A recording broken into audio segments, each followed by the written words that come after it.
Trump derangement syndrome of the day? Let's take a look. We ran an entire campaign on how we weren't going back, how this was the most important election of our lifetime, how our democracy was at stake, how that man is a threat to democracy, and you just rolled over and certified an election that you know that Elon bought.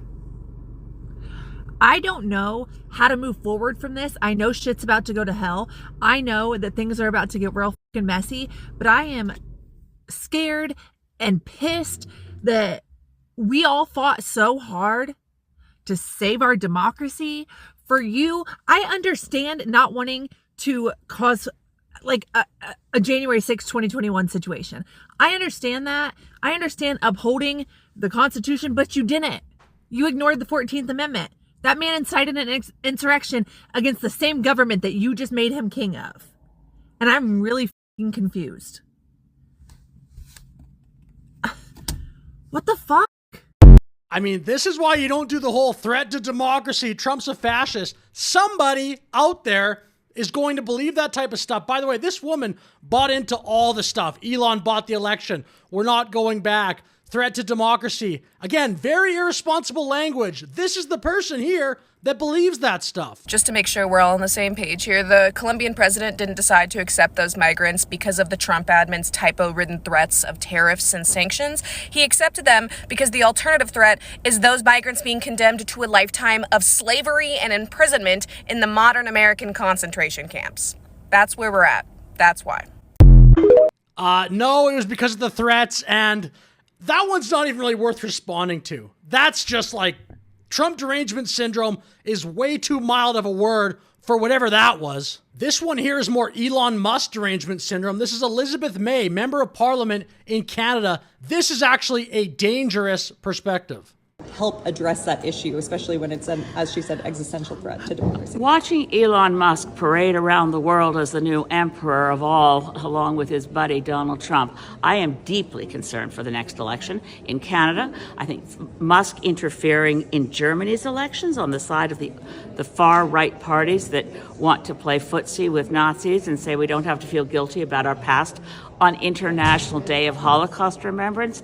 This is pretty offensive stuff. Our solution in the Green Party is we as Canadians and our government should say there's no such thing as a platform. You're a publisher, and Meta and Twitter and X and all of them would have to abide by the jurisprudence of hundreds of years of a publisher's responsibility for what they publish. And the anonymous and rule-free world in which social media operates could end simply and quickly, but of course Parliament would have to be in session, to say, in Canada, we don't recognize something called a platform. You've invented this term for yourselves so that you can, as profiteering transnational corporations, interfere in our lives and harvest our lives to make money for yourselves, threatening our democracy, threatening our journalism. So you're publishers, and we're not going to censor what you publish, but if someone wants to sue you, you'll be responsible for the words you publish, regardless of whether it comes from a foreign bot or a Canadian citizen. The publisher's responsible for what they publish, and that would really clean up the sewer of social media. That's actually, like I said, a very dangerous point of view. The world would basically, if she got her way, the world would get dramatically worse so quickly. That is so dangerous. Again, I am totally against censorship. I'm saying this, though, to make a point. So, blanket first statement, totally against censorship. If there was a world in which there was censorship, it should be to censor takes like that are ultimately so authoritarian that are going to take away everyone else's speech. Again, like, I'm making a point. I still think she should be able to say that, as ridiculous as it is, but that is such a dangerous point of view. Oh, terrible. Next one here, CNN's Jim Acosta. In recent days, there was talks that he may be heading to the quote-unquote graveyard shift of midnight. Good morning. You are live in the CNN newsroom. I'm Jim Acosta. Is a famous CNN anchor being sent to the TV equivalent of Siberia? That's enough. Because of his volatile relationship with Donald Trump? Following the discussion that Jim Acosta may be sent to the midnight shift, he gave an incredibly cringy on-air, basically resignation here. It is never a good time to bow down to a tyrant. I've always believed it's the job of the press to hold power to account. I've always tried to do that here at CNN, and I plan on doing all of that in the future. One final message. Don't give in to the lies. Don't give in to the fear. Hold on to the truth and to hope. Even if you have to. This guy really thinks he's important. Get out your phone, record that message. I will not give in to the lies. I will not give in to the fear. Post it on your social media so people can hear from you too. I'll have more to say about my plans in the coming days, but until then, I want to thank all of you for tuning in. It has been an honor to be welcomed into your home for all these years. That's the news. Reporting from Washington, I'm Jim Acosta.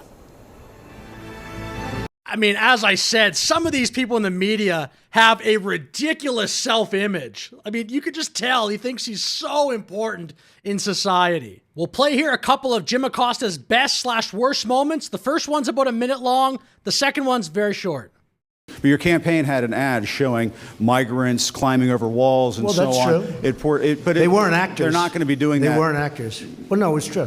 Do you think they were actors? They weren't actors. They didn't come from Hollywood. Right. These were people. This was an actual.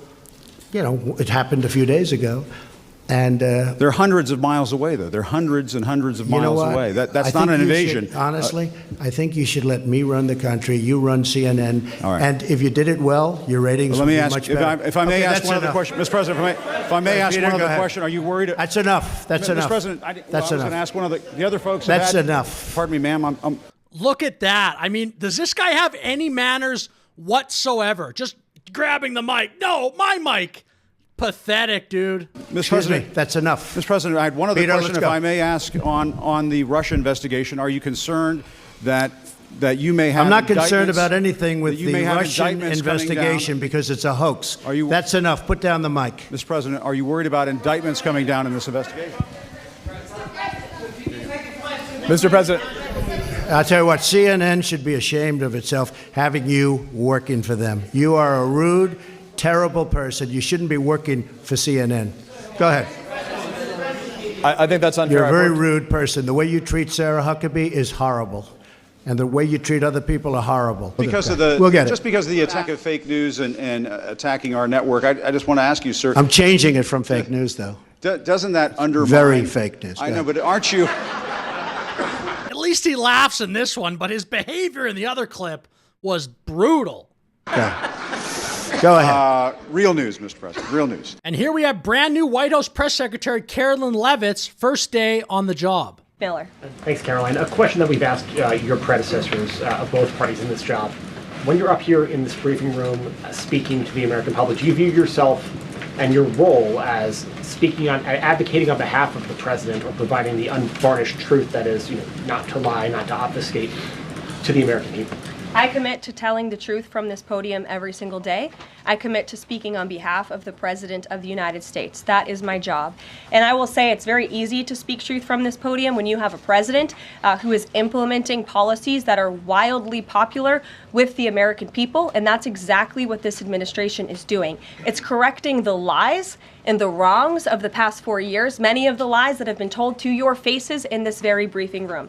I will not do that. But since you brought up Truth Seek, I would like to point out, while I vowed to provide the truth from this podium, we ask that all of you in this room hold yourselves to that same standard. We know for a fact there have been lies that have been pushed by many legacy media outlets in this country about this president, about his family, and we will not accept that. We will call you out when we feel that your reporting is wrong or there is misinformation about this White House. So yes, I will hold myself to the truth, and I expect everyone in this room to do the same.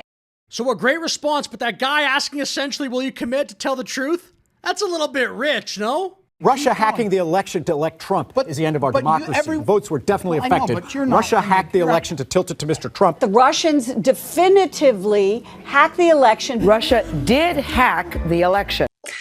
Right? Instead of the virus being able to hop from person to person to person, potentially mutating and becoming more virulent and drug resistant along the way. Now we know that the vaccines work well enough that the virus stops with every vaccinated person. So with that said, I'll end the video there for today. Thank you very much for watching. Like and subscribe, leave a comment. I will see you in the next video.